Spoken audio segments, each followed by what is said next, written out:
Okay, hi all. My clock says it's about time to start. There are a few latecomers still coming in, so can I just get a quick sound check? Let me know if you can actually hear me. Well done, Bob. You win a prize for being the first one to say yes to the sound check. Right, so hello all, welcome. This is part 2 of the... Sorry, just let me start my recording. Okay, hello all, welcome. This is part 2 of the 4-part macro to micro webinar series with myself, Peter Davies, and Cam Dadwar of the Trading Framework. Now, today's topic is order flow back to basics, and this will benefit those of you new to order flow, but also for those that might have lost their way a bit with order flow, because there's a lot of distractions in order flow, as it is such a hot topic nowadays. And it's been overcomplicated somewhat with tales of algorithmic trading and HFTs, and we will touch on that today. So a lot of people have gotten quite confused about order flow. So it's a good idea to go back to basics and remember why we use it and what it's actually for. And before I go any further, we do have to go through the disclaimer. I will be talking about trading today. You all know the risks. I won't read it out loud to you, but do remember what's not part of the disclaimer is that anytime people talk about trading, they're always talking about it from their own perspective, and that means their own appetite for risk. So, whenever you see something, don't just think about what you're learning, also think about what that person's willing to risk and what you're willing to risk. So you might try and adopt some techniques that somebody's telling you, but if you're not willing to risk the same amount of money, it will not end well. Okay, so those that know Jigsaw, or took a look at our website, because I know some of you are from Cam's audience, you know that we sell a set of tools for reading order flow, and those tools look at both short-term order flow as well as historical order flow. Now that is not what we'll be discussing today, or rather our focus isn't so much any particular set of tools at all. So what we are going to look at is the theme or the theory or the principles behind all order flow tools. And so our objective is to make sure there's no remaining confusion about the theory of order flow, because there's not much point in going through to webinars 3 and 4 if you don't get this stuff. Okay, this is the prerequisite. Okay, so we need you to understand clearly what order flow is, why it's relevant, and how it should be applied. Now, we have done this before. It's been a few years, and I think it's worth getting back to basics so that people don't overcomplicate things when it comes to reading order flow. Now, why exactly do we do a back to basics? Well, I've come across a lot of people that use one order flow tool but have no idea how to use others. So a good example would be somebody that trades cumulative delta divergences mechanically, but they're lost when it comes to footprint charts. So what that means is they don't fully understand the underlying theory behind the tool. So that the use of cumulative delta is somewhat superficial. It's done on the basis of using a pattern somebody told them to use, not on the basis of understanding what it's really telling you about market participation. So when those divergences don't work, I actually got an email on Monday. The email was entitled Doubts About Order Flow and our little ES When to Enter course. And the email said that basically the cumulative delta didn't work on Monday. Okay. Now, Monday was a holiday. And of course, with anything can break down, a relationship can break down, but Monday was a holiday. We didn't have the same level of market participation.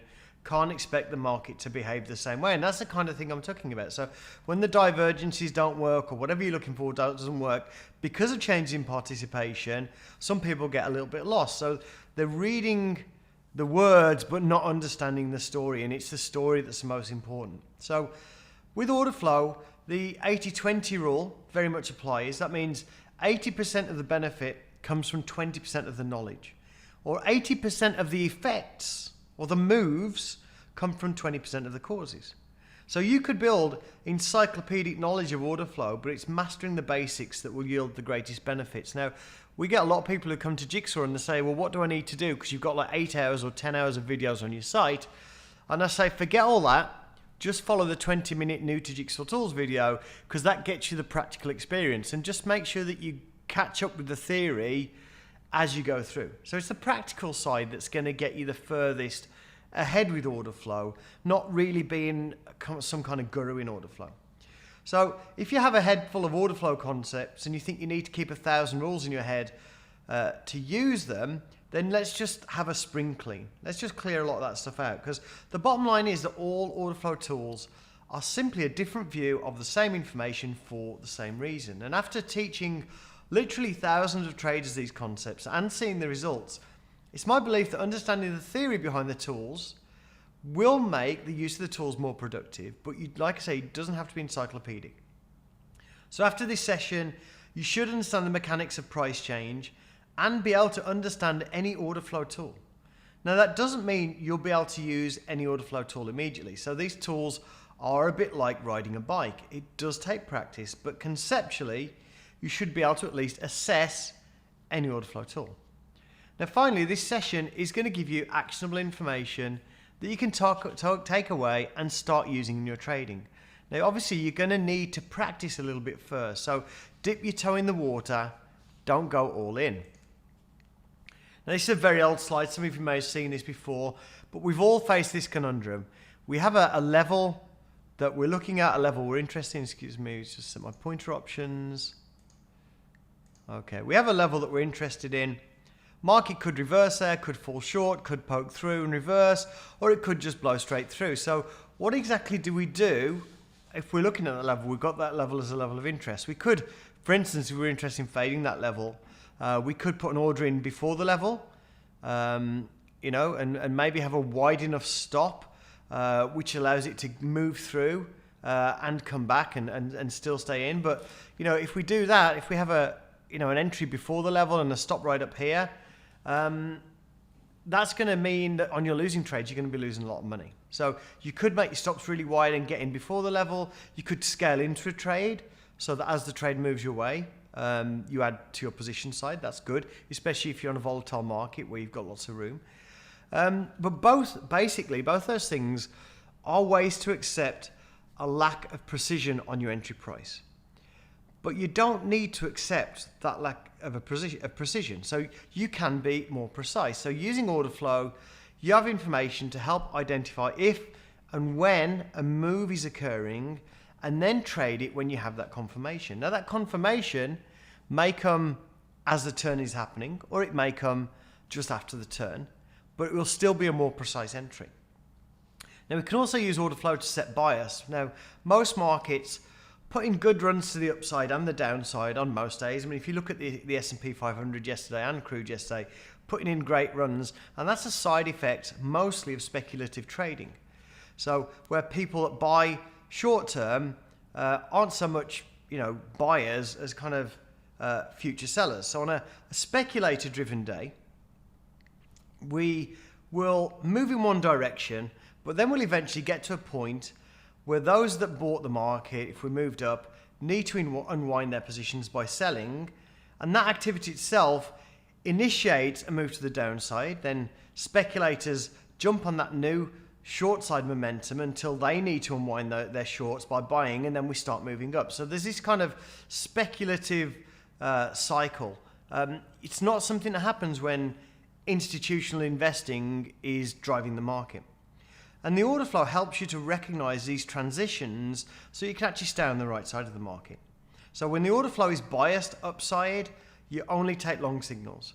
When it's biased downside, you only take short signals. If there is no bias, you switch to range-bound trading.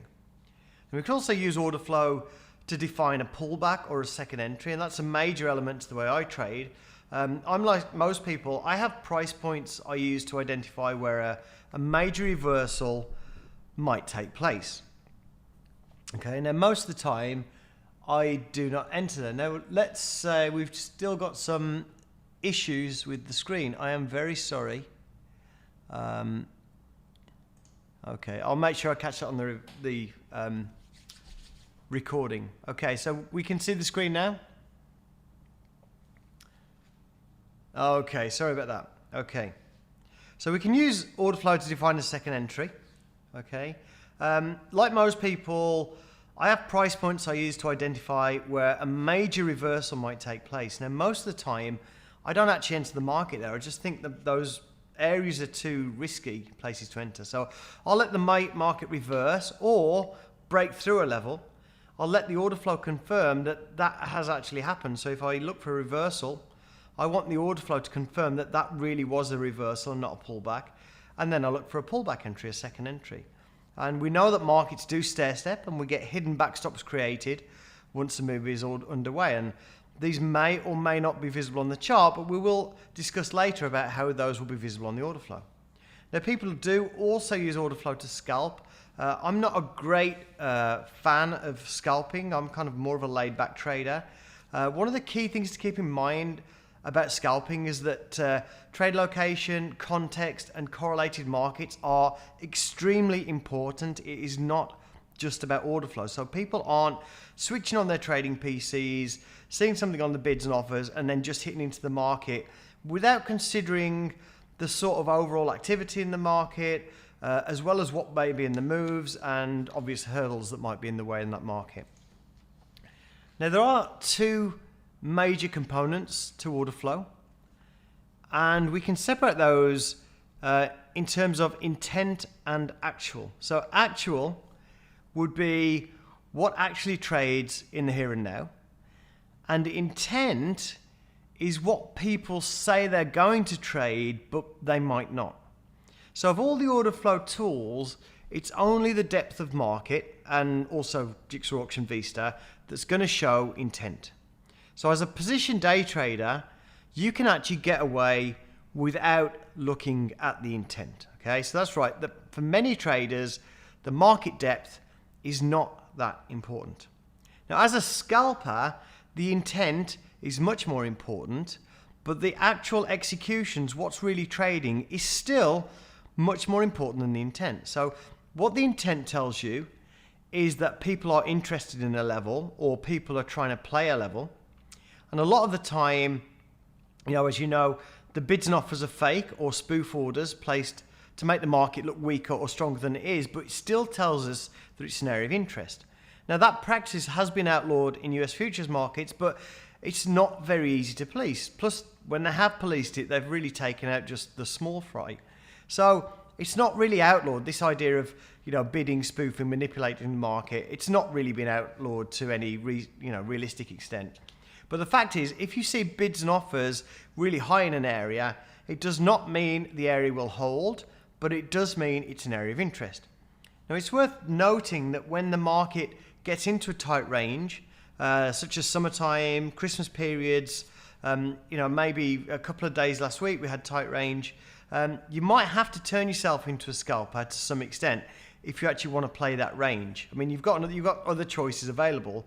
And at that time, the intent does become more important at the extremes. Now, the use of actual trade information is what people talk about when they use the term tape reading. And at the end of the day, what tape readers are trying to evaluate is right here, right now, what is going on? Where are other traders positioned? Did we see a stop run? Is one side now in pain and holding back? Is one side trying to aggressively trade into stops? Do we have one side dominant in terms of order size, but no longer getting any price movement for their efforts? Is there an imbalance in trade? These are all things that order flow will tell us, but a price chart won't. So price charts simply tell us where we traded. Order flow tells us how we traded it and who is likely to still be in position and what reactions might be imminent. Now, in terms of perspectives, when you're looking at price action, you have a lot of people that will use higher time frame and lower time frame charts. But with order flow, it's actually the different tools that give you a different perspective on order flow. So for me, I like to use the cumulative delta to help me set bias and also gauge kind of the strength of a pullback. But I would never use cumulative delta to enter a trade. So you can put the cumulative delta on any time frame chart, but it's really the way they actually present the information that gives them their own unique perspective. And the way I put this is, the higher level, the longer term are the cumulative delta, volume profile, auction vista. Medium term, zooming in a little bit, cumulative delta, volume, footprint charts, I consider those are more medium term order flow tool, tape reading tool. The shorter term, again, volume, but from a slightly different perspective, footprint charts, market depth, time and sales. So those are kind of your short-term tools. It doesn't matter, well, in fact, you don't have a time frame with market depth, but it's very much the way they present the information. But they are all presenting the same information for the same reason, and the reason is all related to why price moves. Okay. Now, why does price move might seem like a bit of a daft question, but it is absolutely key to understanding order flow. Now, if you ask somebody why does price move in a market, you can have different people giving you different answers. Now, when I say why does price move, I don't mean why are people buying here. That is a completely different question. I mean, why does the price actually move up and down? Now, some people will say it's because there are more buyers than sellers, but the number of buyers is always equal to the number of sellers. Because the function of the market, the exchanges, is to just match up buyers and sellers. The market or the exchange doesn't buy off you. All it does is sits there and matches buyers and sellers, and if there's not buyers and sellers, a trade's not going to take place. Okay. Now, in a way, that could have you thinking that order flow is actually complete nonsense, because why analyze the flow of orders when every buy is also a sell? Because, you could think of it, one would really cancel out the other, right? Now, another answer to the question, why does price move? A lot of people say supply and demand, and maybe that's closer to the truth, but not really in the traditional sense we look at supply and demand in traditional marketplaces. With stocks, there is an argument to say that scarcity or lack of shares can drive up prices, and that certainly does happen. But with futures, there is actually an infinite supply of contracts. With stocks, you have a float. There is a finite supply of shares. But with futures, there's an infinite supply. So what happens is contracts will get created and destroyed as necessary when trades occur between two parties. Now, another answer would be more aggressive buyers and sellers, and that's probably close to the truth, but perhaps less patient buyers and sellers would actually be a better way to look at it. So perhaps a better question we should ask ourselves is, what stops price from moving? So why is it that the S&P 500 futures doesn't trade at 2100 1 second, and then 1260 the next second, and then 500 the next second, and then 5000 a second after that? We know that doesn't happen. And the answer to that question, why does price move, or why doesn't price just jump everywhere, or how does price move, is also the key to reading order flow. And liquidity is the key to why price moves, or rather the consumption of liquidity. Now, what is liquidity exactly? A lot of people get confused by that term. Liquidity simply, it's the opposite of volatility. So if you think about liquidity and volatility, they kind of sound similar, but basically more liquidity means less volatility. Less liquidity means more volatility. So it's kind of the opposite of volatility, but basically liquidity is simply the availability of the other side to trade with. So if you want to buy, you need a seller to sell to you, and the market itself doesn't sell you shares or contracts. It just matches buyers and sellers. So when you trade, you are either providing or taking liquidity depending on the order type. So if you buy at market, then you buy from a liquidity provider on the sell side. Okay, and those are the people with sell limit orders. If you sell at market, you are going to sell to a liquidity provider on the buy side, and he's the guy sitting there with bids. So liquidity is limit orders, it's bids and offers, and for a lot of you, it's going to be your eyes kind of glazing over when I use that kind of terminology to explain how it works. Because, for a lot of people, we're talking about liquidity, volatility, bids, offers, and sometimes ask, it all sounds a bit confusing. So we're not going to do that. We're going to just look at an analogy, and the analogy is of floors and ceiling. Okay, so here we have a building. It was designed by me. Unfortunately, there are no stairs and no elevator. So let's just imagine this building is the market, and we're now on the top floor. We have a ceiling above us, and we have a floor below us. So to move down to the next floor, what do we need to do? Well, we need to break through the floor below. And the market does exactly the same thing. So the floors and the ceilings are limit orders, and these limit orders need to be consumed or eaten or broken by market orders before we can move through the level. So to move down, we need to break through or eat through the floor, and to move up, we need to eat through the ceiling. Okay, so now we've eaten through the floor, we've broken the floor, sell market orders have eaten the buy limit orders, and we have dropped down. Now, at this point, have a think, what do you think is easier now? Is it easier for us to move down or move up? And the answer is, it's easier at this point to move up because there's a big hole in the ceiling above us. Okay, so we broke through the floor, okay, which obviously if I look up, it's not a floor I see above me, it's a ceiling. Okay, so right now there is nothing to eat above us, and there is something to eat below us. I've got no ceiling above, I've got a floor below, and this is very important. Okay, now the ceiling has been repaired, so it's no longer easier to go one way or the other, and this happens all the way down. Okay, and in the market, here's your liquidity. So here are your floors and ceilings, the bids and offers. So we have the bids on the left and the offers on the right. Now some people will say asks instead of offer.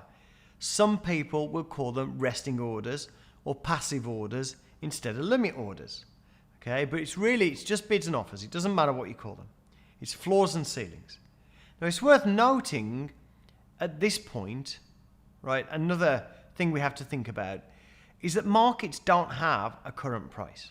Okay, they always have two prices, a buy price and a sell price. So in this image, if you wanted to buy at market, you would pay 2073, and if you wanted to sell at market, you would pay 207275. Okay, so when you look at a chart and you see the price, okay, that price isn't what you'll pay if you trade. That is simply the last price it traded. It's history. Okay. Now, despite a lot of the resting orders being fake, we still have to get through them. Okay. So if we look at the blue numbers here, we can see the number. The blue numbers here. We can see the number of contracts it actually took to break through the ceiling. So here we can see we traded 17 contracts and we ticked up. 95 contracts ticked up, 10 up, 64 up, 25 up. That's how many contracts it took to eat through the ceilings or eat through the offers. And that is really an indication of how much depth was actually real. So if we look at the offer size here, you can see 75, 81, 103, 89, 113. But the actual trade side, 17, 95, 10, 64. So you can see the difference between the amount of depth advertised and the amount of depth that actually took to trade through that level. Okay, so with the order flow, with the tape, you're getting an indication of how much depth was actually real. So that's how you compare intent and actual. Okay, so that here, the tape, is what really happened. And we'll get into practical application, how to use this information shortly. Because it's important to understand one other thing, and the other thing that's important is to understand where liquidity is and where it isn't. Okay, so on the buy side, the floors, there is liquidity below you, and there is liquidity below the 10 you can see, but your data provider doesn't give it to you. It doesn't mean there's nothing down here. Okay, the stuff down there, you just can't see it, but there is no buy side liquidity. There are no bids above the current price. If you put a bid in anyone there, it will turn into a market order immediately. It'll become an actionable order. Okay, so there is no buy side liquidity above the current price. And if you just think about it, you've never looked up and seen a floor, right? So there are no floors above you. On the sell side, the ceilings, there is liquidity above you. There is liquidity all the way up here above what you can see, but it's just not visible. Your data provider doesn't give it to you. But there is no sell side liquidity below the current price. It's impossible. And that is very important. What it means, as we move up into areas where no floors exist, but where ceilings do exist. Okay, when we move down into areas where no ceilings exist, but floors do exist. And that moves up means that in a move up, you get a relative liquidity vacuum created behind you. So as we move up through this area, simple fact is it takes time for the floors to build up in the wake of that move.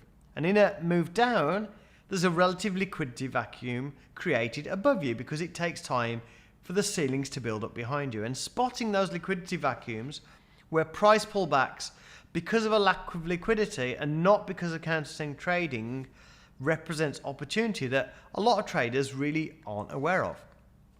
Now this is another way to imagine the liquidity picture. Bids getting thinner and thinner as we move up, and offers getting thicker and thicker as we move up, and bids getting thicker and thicker as we move down, and the offers getting thinner and thinner as we move down.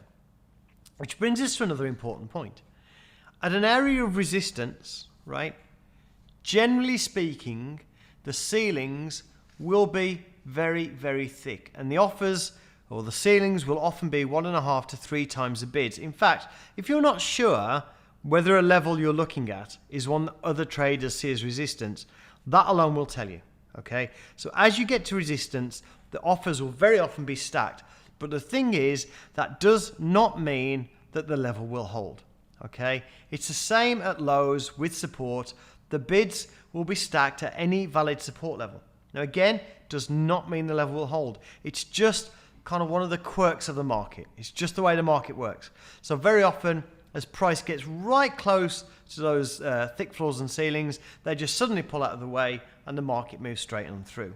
But it is a good indicator. So if you're looking at the way you analyze the market and you're looking at a market moving up to one of your key levels that you've got from your analysis and the bids and offers are absolutely normal when it gets there, then it literally is just you. It's just you looking at that level. And you've got to look at levels that other people are looking at. You know, one of the concepts that you hear from, you don't hear it so much now, but you know, one of the concepts you used to hear in trading and trading education was people selling secret levels. And the fact is that if a level's a secret and not many people know about it, it will never hold. Okay, it has to be an area where a lot of people are engaging for something significant to happen. Now that's the end of the theory part. We're going to look at why this is relevant. But just remember to recap, at any time the market does not have a price. It has a floor price and a ceiling price, which is also known as the inside bid and inside offer. And there's a minimum of 1 tick difference between them, and that difference is also known as the bid-offer spread. Market orders consume buy-side and sell-side liquidity, also known as limit orders and also known as floors and ceilings. And when there's no more ceiling to eat, more buy market orders will start eating the next ceiling up and price will move up with it. And all order flow analysis is basically a variation on this thing. As you move up, a relative liquidity vacuum builds behind you, and often price momentarily collapses into these vacuums before continuing up. And these vacuums present short-term trading opportunities. And it's why you see very often when the market pulls back, the cumulative delta that's shown you kind of net bids minus net sells just stays flat. It's because the market's falling back because of lack of liquidity, not because of sellers engaging. Now, different traders work on different time horizons, taking different amounts of time to fill those vacuums. And what we see is, as we move up, lines in the sand in the form of higher volume areas will build up behind a move. And this is often what ends up supporting price as we move up. So you should always have your eye on the rear view mirror when you're using order flow. Don't just look ahead for obstacles. Look behind you for these liquidity vacuums and these high volume areas that are really good opportunities, really good lines in the sand, and much better trades to take than these, you know, trying to sell the high of the day and buy the low of the day. Okay, well, so what? This is all theory so far. How do you actually kind of turn this into something you can, you know, turn into action?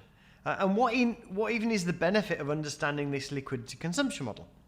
So let's think about the implications of what we've gone through so far in terms of things that we regularly see in the market. The first ones, spikes and churns, or rapid moves up versus slow grinding moves up. Now, most people will see a fast, rapid move up and they will think that is a strong move. That's strength in the market. But if you think about that liquidity consumption model, you'd know that when you have a rapid spike up, that's actually going to create a larger vacuum, a larger liquidity vacuum behind it, right? And that is actually a sign of weakness. On the other hand, a market that just kind of slowly grinds up all day often gives us the impression that the market's weak. It's just kind of crawling up. It looks like it's going to stop any second, and we end up missing a 50-point day on the ES where it just churned up. Now, that grinding action is actually a sign of strength because the slower move doesn't get the same sort of liquidity vacuums built behind it that a rapid move would. And with less vacuums, you also have less reversal traders jumping on the pullbacks thinking they're reversal. So what tends to happen is, when a market starts to pull back, everyone's like, oh, sell, sell, sell, the market's finished, it's not going up anymore. And of course, those are the guys that get caught out and actually help kind of the next move up. That tends not to happen on a grindy day. So grinding moves are obviously signs that the market actually likes trading at successively higher prices. So we've all seen markets grind up, waiting for a pullback that just never happens. And those grinding moves can be really frustrating to trade because there's that lack of a pullback. But if you don't see that action as strength, if you see that action, that grinding action as weakness, it makes it really, really difficult psychologically to just actually jump on board that move with, maybe a small position and build up as you continue, okay? But if you understand this grinding move is not causing a lack of liquidity behind it, you actually know it's a safer bet to actually just join in that move. It's not likely, probability-wise, it's less likely to just suddenly spike back on you, okay? Now, retracements or pullbacks can be spotted by a lack of participation in the counter trend move, okay? Which generally means low volume on the pullback, and also the delta or the difference between the sell market orders and the buy market orders is very small, okay? We're not moving back because of a lot of selling, okay? So a market might move down in an uptrend, but if it's because of a kind of general lack of liquidity, the volume, the cumulative delta will not be significant in the move. And part of the reason the markets have a tendency to stair step up is that it takes time for the liquidity to fill in the wake of a move. So, of course, we also get these perma-fader traders who can't stop themselves from selling every move up and buying every move down. As for the end of a move, well, most trade days are driven by intraday speculation. And for these daytime buyers, once they are in position, they are now people that have to sell to unwind. So as you move up, you are gathering more and more future sellers, and you eventually get to a point where people, need to offload. We actually need to kind of shake off some of those sellers before the market can continue moving up. And sometimes that in itself is enough to trigger a reversal, but a lot of the times it just triggers a pullback. So we have liquidity, and we have market orders that consume liquidity, and order flow is all about that process of liquidity consumption. But whose order flow is it we're looking at, and how important is it? After all, there's a lot of different types of participants in the market, and they all impact the market in their own way. And what we're going to cover now is probably the opposite of what a lot of people are saying, and it will probably sound counterintuitive. So I'm going to simplify this a little, because we could, really talk for hours discussing the nuances, but we'd still come to the same conclusion, which is that the higher the trading frequency, which is the more frequent the trader, the lower the impact on the market, okay? And this is important because the participation in the market changes day to day. There aren't many days where long-term institutional repositioning is driving the market. Okay, my experience, way less than 1 in 10 days. Yet these traders have a massive impact in price, often generating one-way days. So if you think about it, major institutional positioning, these guys here, investors and funds, are the least frequent traders, but they have the highest impact on the market when they are trading. On the other hand, okay, the highest discount at the CME on the S&P 500 futures is for traders that trade 135,000 contracts or more per day. Yet those high frequency traders have the lowest impact on price if we exclude the sort of hiccups caused by the occasional flash crash. So why is that? Well, an HFT is going to buy contracts and very quickly sell them. So any impact their buying has is negated very quickly by their immediate selling. So if anything, they actually help to stabilize price, make price less volatile, because they provide us with, with liquidity. So these guys down here, they kind of act as stabilizers on the market. But a large fund initiating major repositioning or even hedging, they'll be trading in one direction. Remember, I'm simplifying things here, and then holding for months or years. So on a day where that's occurring, they might be buying for hours and hours to achieve the adjustments in position they want. They could even be doing that over days or weeks. And in all that time, their trading will be predominantly one-sided. And if you're only buying and you're buying a lot of contracts, then that will impact the market much more than somebody that buys and sells and buys and sells and buys and sells an equal amount. Now, in the middle, we have swing traders who have shorter holding times, usually days and weeks. And then we get onto day traders. Now, position day traders are those that try to take advantage of major intraday swings, so often staying in positions for hours. Scalpers are generally in and out of the market, just looking for a few ticks. And then HFTs are mostly short-term, market-making arbitrage trades. Now, you may have noticed on the majority of days, most markets put in decent-sized swings in both directions. Okay, they're not directional. They're kind of, ES might go up 10 points, down 15 points, up 14 points, end up settling pretty much where it started. But did you ever really stop to think about why that is happening? So did a fund manager at Fidelity wake up feeling, the economy's great, but at lunchtime he got second thoughts and decided the outlook was really gloomy? Is market sentiment really changing multiple times a day? Well, no, it's not really that. That's not what's going on. What is going on is that speculation is pushing the market in one direction. But as we said earlier, when a market is moving up, speculators will eventually have to sell to take profits. And in addition, when a market is moving up, at some point, traders will just simply have built the position size that they're comfortable with and just not want to add more contracts. So you effectively run out of short-term speculators initiating new positions for various reasons. The market slows down as you run out of buyers, and then the people holding long positions need to take profits, see the slowdown, something just gives them the jitters, tells them now it's time to get out, they sell off, market moves down. People with no position, or maybe the guys who were long and now are flat, they're going to then see opportunities to the short side, and that people jumping on that move sort of snowballs downwards, and that cycle repeats itself over and over again, and the markets swing up and down.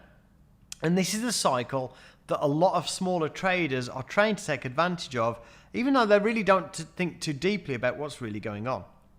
Then, of course, we have days where we get big increases in volume, and we know that the big boys are playing the market and the larger institutional positioning. On those days, speculation isn't dominating the market, and the market does behave differently. And that's important because as a trader, it's the actions of the people in the time frame similar to you and above that will have the most impact on trade. So if you're a scalper, the people who are going to have the most impact on your trade are all these guys here. If you're a position day trader, the people who have the most impact on your trade will be these guys here and the other position day traders. Now, right now, there are so many traders focused on trying to read HFT activity that they lose fact of the sight that these are actually low impact traders. So it's much more important on any given day to know if large institutional volume is driving the market, or if short-term speculators are driving the market, or if overall uncertainty is keeping both out of the market. And if you look at what we had last week, we had some great range days, and then we had some, fairly horrible days. Yesterday we had a big day. Speculators decided they want to play it today. Today, wasn't very good. It was very, very, we just saw, a lack of participation. There's things that can, give us a clue when that's happening. The VIX index, when that spikes, liquidity decreases. What we see then, there are times when HFTs, do participate to a lesser extent. Like I say, when the VIX spikes, liquidity decreases, the volatility increases, and the market can be a wild ride. But what you're actually seeing there is more a lack of participation in the time frame below you, and so you've got less liquidity to lean on, and the market gets a little bit hairy. Now, of course, new traders would love to be able to pull up a 1 minute chart, slap on a couple of indicators and trade off it without worrying about all this stuff, okay? But this detail, who's playing the market today? Is the volume above average? That is the market, okay? That is the market, okay? And that detail, it's key to understanding the context of the moves that you're seeing on any one particular day, okay? It's not just about candlesticks. It's, you have to understand who's playing this market today. Is there a reason that's brought the investors, the funds into the market, some big news events? And is that followed up, with a lot of volume in the market and directional move? Yeah, it is, okay? Well, I'm going to try and go with that move then, because I know it's probably not going to, it's probably going to be a one directional day. Or, have we been sitting in the same range for 2 weeks? Yes, we have. Is there any news? No, there isn't. We're probably going to get a bit of a lackluster day, because there's really nothing for, the shorter term traders, the day traders to kind of, take their cue off. Now, following participation in terms of increase and decrease in volume, as well as the news that could cause the change in volume, isn't particularly difficult. And neither is keeping your eye on the dome to look out for, increases and decreases in liquidity, increases and decreases in the number of limit orders on the dome, which is kind of an indication of whether you do have less market making going on, whether, maybe some of the HFTs are switched off. But it will absolutely benefit your trading. So price charts will tell you where we traded, but won't necessarily tell you about the shifting state of the market. So now we have a feel for the theory of order flow. We've also kind of touched on some other things, volume-based things, and who's in the market and who's going to affect the way the market's going to move. So let's consider the implication of our order flow model when it comes to reversals. Now, when I talk about reversals, I mean major reversals and minor reversals. And the thing about reversals, you've also got to remember, if you're looking for a reversal and that fails, and that really was a significant level, then you have a slightly different kind of trade, a go with trade, okay? The other thing you need to know about reversals is that just because you see a reversal doesn't mean you have to take a trade, or just because you're looking for a reversal doesn't mean you have to take a trade. It just kind of helps to set, a lot of times, just kind of helps to set your bias, okay? So when I talk about reversals, I'm talking about major reversals and minor reversals. So major reversals initiate a new move, and minor reversals are basically your pullbacks, because now, based on what we know about liquidity and liquidity being consumed, we can talk about just 3 elements that will cause reversal. Now, not all reversals have all 3 elements, but all reversals have 1 or more of them. Okay? Now, the market can only reverse with these 3 elements, and without them, it is not possible for the market to change direction. So, generally speaking, most traders are looking for the market to change direction, whether you're looking at because the market broke out of a zone and is now returning to it. We're generally looking at some sort of reversal. So we have just 3 elements that will cause reversal. Okay. Now, some of those are easier to spot in the order flow than others. So let's consider them one by one. And what we're going to do, for the sake of simplicity, let's just consider long to short reversals and presume it's the same for short to long. So the first element of a reversal is something called absorption. And this is where the buying continues, but the ceilings no longer break. Okay, so the ceiling will either be too thick, or as buying consumes the ceiling, more limit orders come in and kind of build that ceiling back up before it can be consumed. Now, this rebuilding the ceiling as it's being consumed is what's known as an iceberg order. Now, in terms of being easy to spot, this is absolutely the easiest. Okay, it's kind of it's just right there in your face. You can't miss it. It takes time to do. You know, on the S&P 500, the absorption will take place over minutes. If you look at crude, it's slightly different. It takes place over a series of prices. Okay, but still, you can see it. It's very easy to see. What it means is basically the offers, the ceilings, the sellers are stepping up and absorbing all the buying. The buying is no longer able to move the market, and eventually the buyers, especially the late buyers, if you imagine you're buying and buying and buying, yeah, you're joining in this market, you're a short-term speculator, you're buying, it's going up, I'm buying, I'm buying, I'm buying. Market stops moving up. Now, it doesn't matter, let's say 3,000 contracts, you know, bought into that level, which would be common on the S&P 500. It doesn't mean all 3,000 have to be short-term speculators, okay?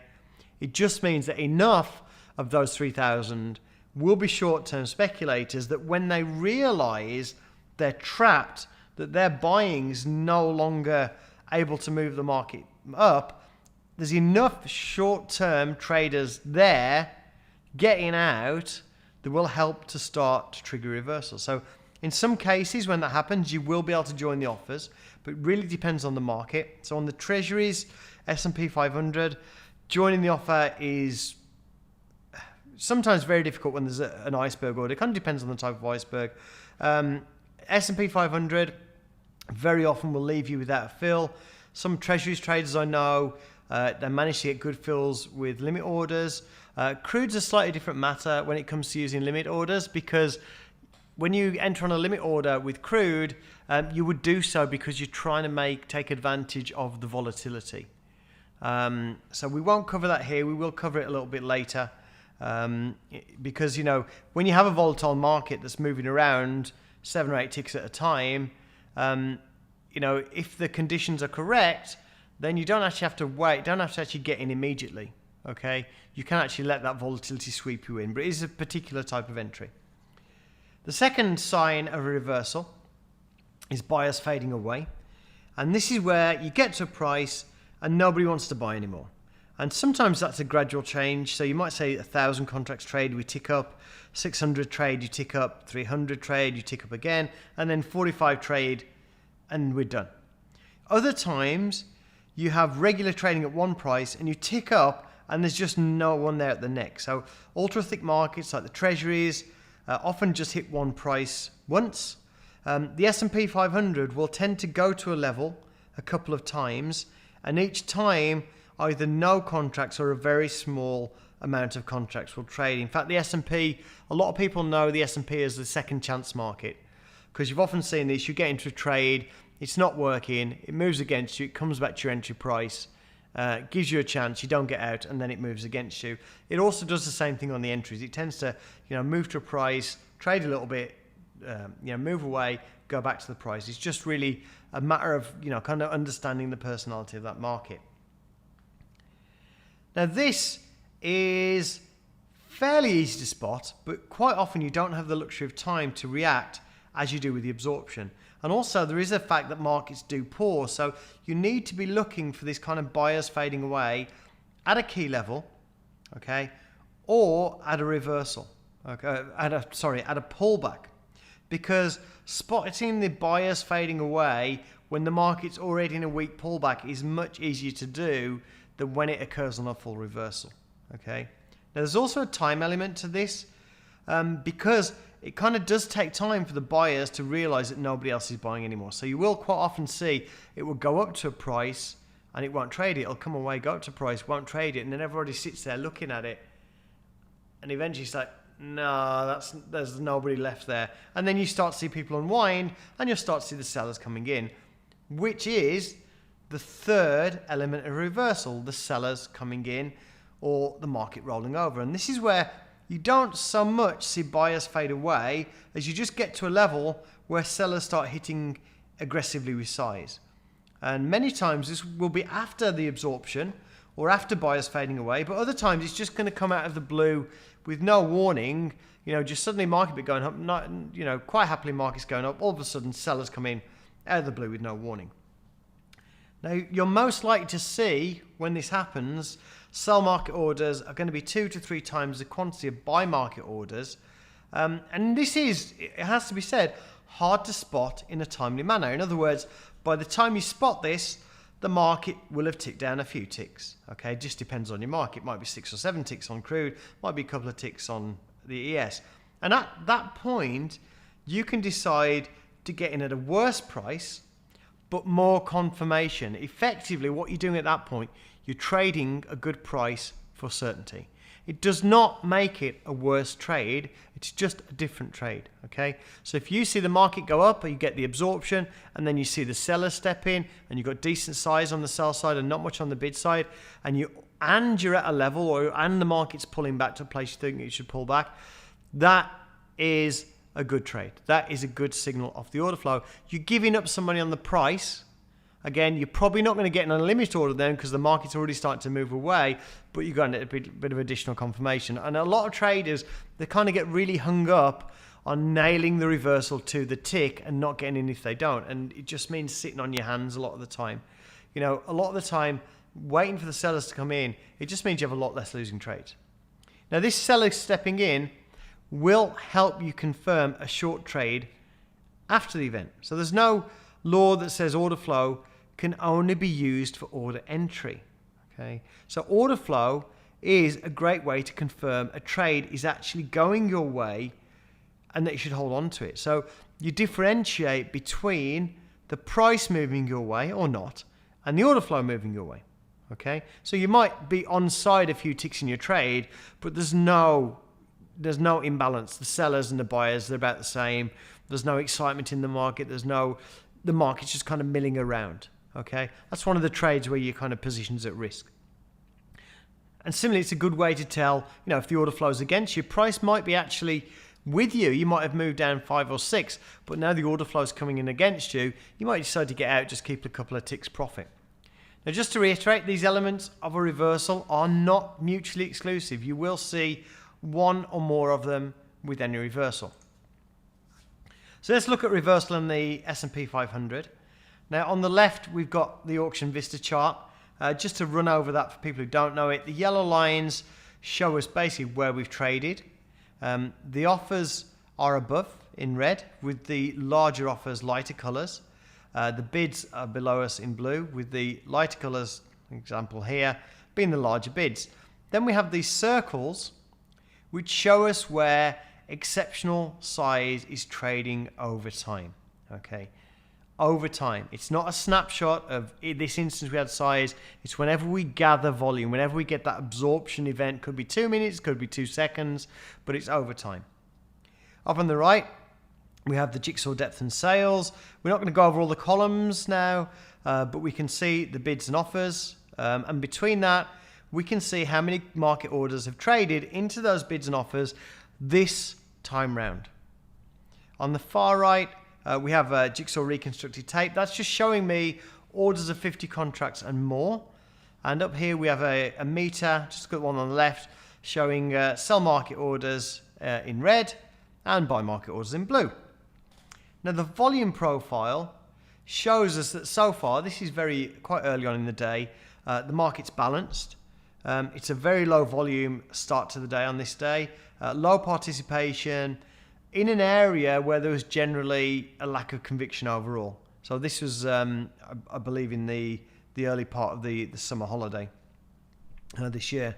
So we're in an overall area where basically we're in the summertime, we're expecting low participation, the day opens slowly, the liquidity is fairly high. We look at that big picture and we say, we're not going to get 20 points today. Okay, the trade today is to fade the market, fade the range, or just go and do something better. Days like this, sometimes maybe you just don't want to trade. So this is a low volume start to the day. We come down to 21.10.25 and we see a massive amount of trade. So we can actually see we've got more than 5,000 contracts traded overall into the bid. Now, why does this show 2200 and this shows 5000? Well, effectively, we came here and kind of hit into it a couple of times. And like I say, this 2245 just shows me this time round. Now, we can also see a really big circle here on the Vista chart. Just, excuse me, just drink a cup of tea. No, not a whole cup, not that fast. This shows the size trading. The size we traded at this level is much bigger than we traded anywhere else. The circle itself is bigger. And we can also see the balance of trade slightly balanced towards the buy side.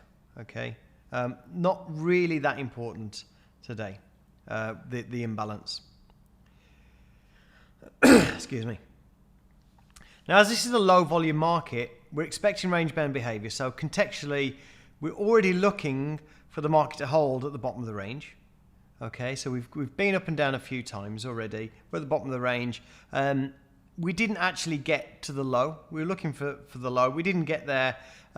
We saw the sign, we saw the absorption, and this is just an example of a reversal in an area, approximate area, but it's kind of reversing earlier than we expect.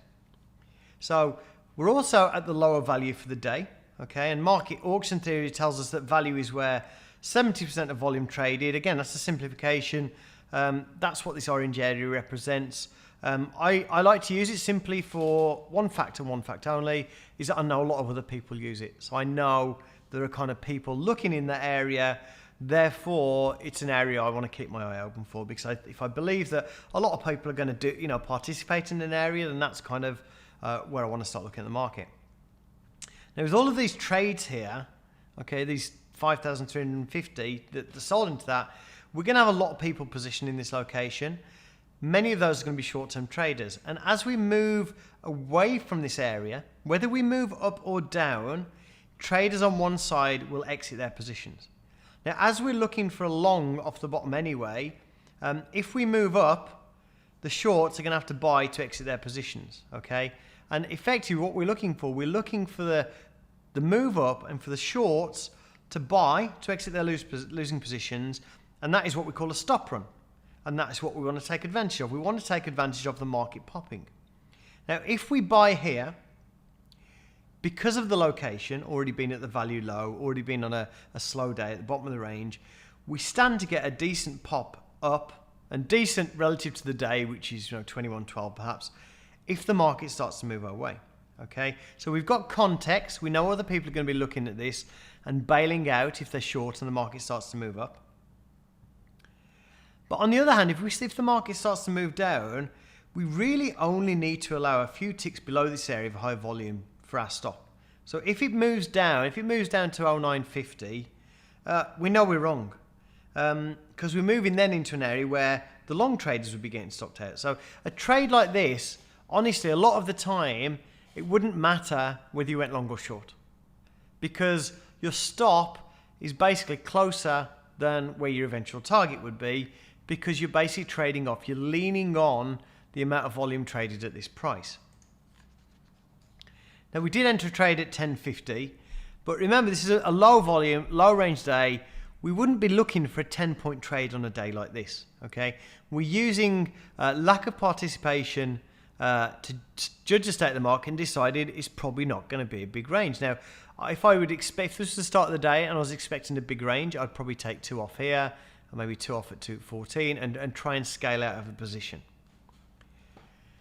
But obviously, we're not expecting that, so let's just take a quick look at what we can see.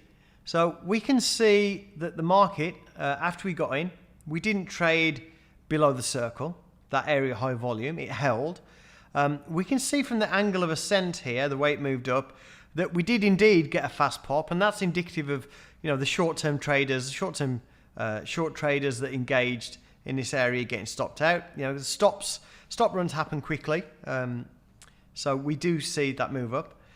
We can see the size of the trades executed on the way up on the buy side is much larger there than on the sell side. So we can also see the meter, which reset when we entered the trade, is in balance to the buy side to about 2.5 to 1.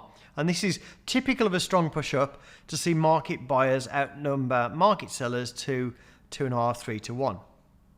And we can also see on the tape that the large traders are mostly on the buy side.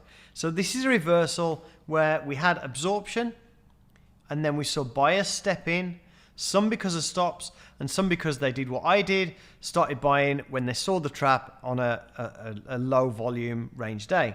Now this is not trading a pattern, okay? This is trading with a knowledge of other people's positions and really knowing where you're wrong and where you're right and why. Now here's an example from crude oil. Now the first thing you notice with different markets that have different liquidity, crude is a much lower liquidity market. So when we look at the circles here, the area where we have exceptional size, there's only 146 sells and 233 buys, and that's a lot smaller than the 5,000 contracts we saw on the previous example. So crude is a lower liquidity market. Remember we said liquidity is opposite of volatility. So it's less liquidity, more volatile. So seeing 1 or 200 contracts at a level is actually quite significant. Now once again we see absorption here, and then we see buyers come into the market. This area then becomes something we call a hidden backstop. So that's an area which is significant from an order flow perspective, but wouldn't necessarily have to be significant from a price action perspective. So, we might be looking at this and looking at this area here and saying, well, that could just be a pullback. Is there anything significant about that? Yes, there is something significant about that. The kind of volume that we washed through, we got some absorption here, some absorption here, some absorption here, some absorption here, and then we washed out through all of those prices, okay? So that makes that area significant. Excuse me. So that area then holds the market later on. So we have two moves down or two pushes down to that price, but in both cases there, that reversal is more a case of sellers fading away. There's not absorption there. We just get there and people just didn't want to sell into those prices. Now think about why would that be? Because we've said, this is all about people, all about people's positions, it's all about behavior. Why would somebody not want to sell past this circle? Well, if we think as a circle, as the bottom of an area where both buyers and sellers initiated new positions, okay? So we know this is the biggest circle. It's an area where, every buyer is a seller. So we've got buyers and sellers there initiating new positions. The sellers ended up losing money, okay? The buyers are quite happy. So when we return to the area, it's only natural for sellers to feel a bit uncomfortable selling where they or other sellers just lost money. So as we come down, we see a lack of willing on behalf of the sellers to sell down through that area. And that's one of the reasons that intraday volume profiles, footprint charts, anything that shows you where a lot of volume occurred is very significant. I don't mean, volume in 5 minutes. I mean, what price did we just trade a lot of volume? It's very significant from a psychological perspective because people just don't want to, you get back to an area where somebody lost money, they're not going to do the same thing again. Now we can also see on the way up, we can see that buyer liquidity builds below the market. You see all this liquidity here, all these bids here, which lots and lots of people can see. A lot of people are trading off the dome, which again is something that could also put people off selling down towards that area. Now this could just be opportunities traders, looking to buy the market at good prices. We also see additional liquidity around price as we move up and down. Now this is where you're most likely seeing HFT, market making activity, just trying to pick off bad traders or play the spread. So if you think about it, on the way up, smart traders should be buying. So if somebody does sell to a market maker, it's easy money, basically. It's a very low risk trade for a market maker and a bit of a silly trade for the seller. So that's what you see, especially on these markets that move away a lot. We see a lot of market maker activity, around the move. Not really that much, you go out a couple of prices, 3 or 4 prices. There's not really a lot there, but basically just it's a more volatile market, different kind of opportunity to kind of allow yourself to get swept in by the volatility and do a bit of market making. And that is the basics of order flow. That's the process of reversals and a couple of examples of components of reversal. Now, you've got to remember the goal here was not to make you an expert in all aspects of order flow. Webinars 3 and 4 are going to take this into advanced concepts, but it's to give you an understanding of the concepts of liquidity consumption, participation, and the reversal process. And that brings us to a close. So if you've got questions, now is a good time to type them in. Reading order flow does require the use of discretion. It's like reading a story. So that doesn't mean you trade without governing rules. It just means that every situation is a little bit different, but the overall patterns are recognizable with practice. But got to keep in your head positions, participation, other traders. Now, it also doesn't mean that discretionary approach is particularly difficult. There are a lot of people that really want to trade mechanically. They want to have a fixed set of rules because they think that is easier. And then they go away and they spend 10 years playing with indicator combinations, trying to find that fixed set of rules. So don't be scared of using discretion in trading. It's what most professional traders do, and it's no different from using discretion in other things in life, like driving. We don't drive mechanically, we drive with discretion. That's the tools you saw today. As you all know, these are part of the Jigsaw trading tool set. We're getting close to 4,000 users now. We didn't show all the features of the tool today. We're just laying the groundwork for understanding the benefits of order flow, and just to show a couple of practical examples. It's the understanding of the theory that we want you to take away from today. With that, you will get much more benefit from the third and fourth session in this series. Now, there's a lot more information on the Jigsaw Trading website. There's a lot more information on the Trading Framework site. There's many hours of free training materials covering a lot more in-depth information on order flow, trade management techniques, volume profile analysis, intermarket analysis, much, much more. There's a lot to this, but the most important thing, as we said earlier on, get the theory down, get some practical experience, and then pick up, if you are new to Jigsaw, the best way to approach it, go to the first video, the introduction to order flow, or watch this again, then get the practical knowledge, and then maybe do one video a week, just to kind of learn some of the more advanced concepts. There's no point in going through 10 hours of videos without any kind of practical experience. It's the practical side that will get you there. And there is a video that we've got which is called New to Jigsaw Tools that just kind of says, right, sit down, do this, watch this, and then you're going to start to see the story unfold. And that's really the way you need to get, really the way you need to approach this. You need to immerse yourself in the practical side. Okay, what I'm going to do is I'm actually going to go through the questions now, and I will just go back to the first questions. Apart from I can't see anything. Somebody's asking when and how is are the floors and ceilings repaired? Well, basically, what happens is you move through.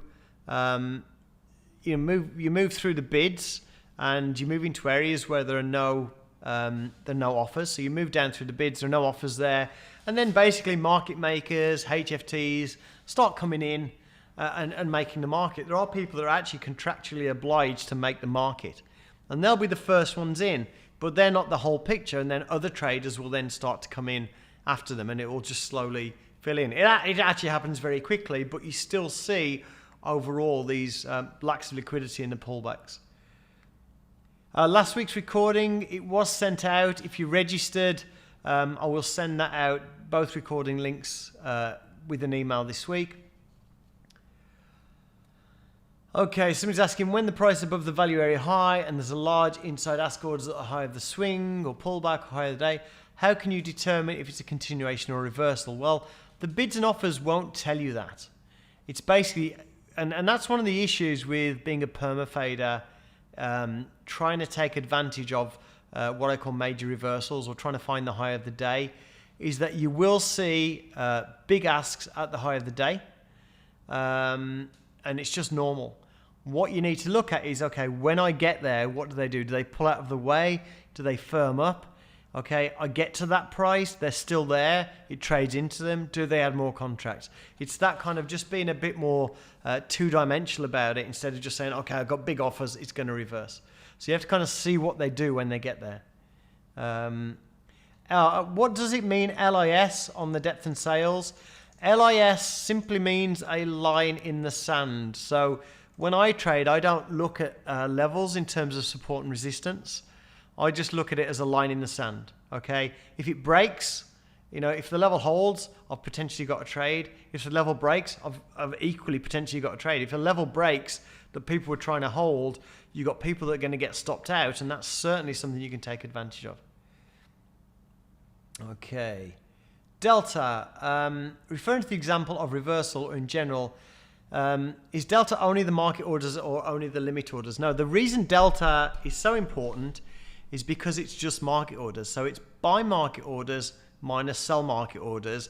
That gives us a delta. And because it's the market orders that are consuming the limit orders that helps price to move, that's why we're interested in the delta, because it tells us the imbalance between the buy market orders and sell market orders. So if we're generally imbalanced on the sell side and delta's negative, then that's going to be more selling eating the floors below us. Okay, so delta is just about market orders, and that's why it's important. Okay. Okay. Oh, good grief, my scroll bar's not working. Right. Where can I watch last week's video? We've been through that. Does price move in direction of least resistance or less resting orders?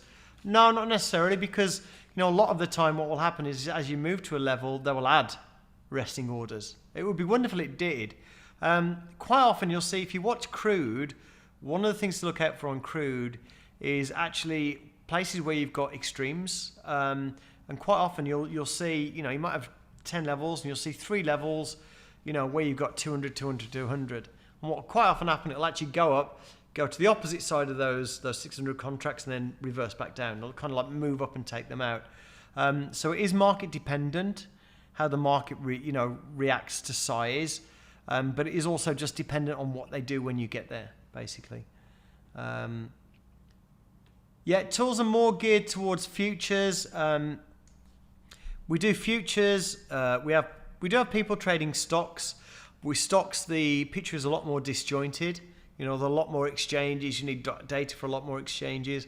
I was actually a stock trader before I started looking at order flow. The guy that I started looking at, basically, he said, if you start looking at this, you'll end up being a futures trader. I'm like, no, I just want to take it back and apply it to stocks. It's not a difficult transition. What I found as a stock trader, day trading stocks, I could spend 90 minutes before the day opened, putting together a watch list of stocks that I thought would be in play for the day. I might have to throw a bunch of those away before the open. Some of them might be dead after the open. I might get an hour in, everything's dead or everything's done. I'm now looking at a scanner, trying to scan what's going on. And I found I spent most of my time looking for what to trade instead of trading. With futures, it's a lot simpler. I mean, you basically pick your markets you want to trade. You watch those markets, you create your hypothesis, you get to know that market like it's a really good friend instead of picking, 10 for the day out of 6,000. And it's definitely a different approach. It's a lot less frenetic. If you need to be doing 30 things at the same time, you should do stocks. But I think there's a lot of upsides for trading futures. For Forex, we do have people trading Forex. Of course, there's no order flow on Forex. But what you'll find is like the Euro USD and the 6E futures, the Euro futures, tend to move at the same day, at the same time, certainly in human time frame. So arbitrage keeps the markets in line. So what a lot of people do is they'll watch the futures markets, but they'll maybe have an OANDA account because they're kind of new to the markets, and they'll be trading really small trades, trading like an OANDA account, trading pennies, and watching the futures market. It's actually a good way to get into real money trading, as a beginner. What is minus development? I don't know what that means. D, if you can clarify. Do I use historical data to practice jigsaw? No, not really. I don't really practice it anymore. I've been using it. It's 5 years old. No, I don't use historical data. There's always a market to watch. There's always something to watch. If you're in the US evenings, there's mini Nikkei. You get into the Asian session, crude's taking off. get into the European session, you've got all the European markets plus the US markets taking off. Get into the US morning, you've got those markets taking off. I don't really personally, see a need for too much history. Right, volume as size and area, Tom's asking. I would go to the website, the Jigsaw site, and have a look at the videos on volume profiling using intraday profiles. Basically, the significance of size is a couple of things. First of all, it signifies absorption, but also it signifies an area where traders got stopped out. So if I have a 6 prices, trade like 300,000 contracts and move away from that area, and this is, Cam touched on this a little bit last week, looking at a slightly different way. If a lot of contracts trade in an area and I move away from it, when I go back to that area, that's where people got their fingers burnt. And if you think, if you just lost money somewhere, you're not going to put money, if you just bet on a horse and you lost money and he's the same horse in the next race, you're not going to bet on that horse again. Okay. We already talked about software can be used for stocks. How do we get some idea of resting orders? Not really sure what you mean there. It's on the dome. What you'll find is as you watch the dome every day, you'll get used to the average levels of resting orders. So you'll go into the market one day and say, oh, there's a lot there today. Or you'll go in another day and say, there's not a lot there today. And you can kind of have some expectation of the volatility based on that. Auction Vista is part of 5.5. It's actually part of the depth and sales. So it's kind of embedded within the depth and sales tool. I have to scroll down again. We get into the end. I use both TradeStation and Sierra charts with 2 different data providers. I see difference in the order flow data. Yeah, I mean, if you're using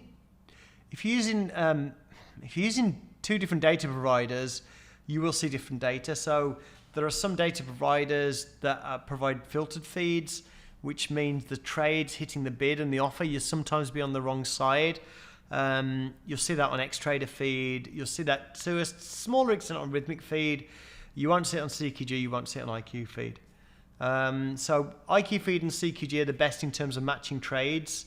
But honestly, with the amount of professional traders that have been using XTrader, if that feed wasn't suitable, I would say it doesn't really matter to an extent which feed you use. You just can't use Interactive Brokers feed. That's the only one I would say I would draw the line at. I would personally use any feed except Interactive Brokers. In currency FX futures, I often see what looks like delta divergence. There's a simple reason for that. You will see a delta divergence if there's a lot more absorption, because a lot more people, getting in on limits. On a more volatile market, you'll see more delta divergence because you simply can take advantage of the volatility to sweep you into the market. And then, sometimes, market makers or people providing liquidity are in control. So that cumulative delta thing, it's not reliable on a market. It is market specific. Rapid Trader Pro is available now on alpha to anybody who uses Jigsaw. You just have to email us and ask for it. When it will be live, I would say end of December is what we're targeting. We have a chat room. Yes, somebody's asked me about a chat room. It's open 24/7. There's no open and close times, but it's mostly active during the US session. And at that, we are at the end of the questions. And what I'd like to do, I would like to say thank you very much all for participating. I will stop the webinar now. I'll send out a recording and we'll look forward to Cam's webinar next week, where we're going to take these concepts and really move them forward and look at how they help you execute. So thank you very much, guys.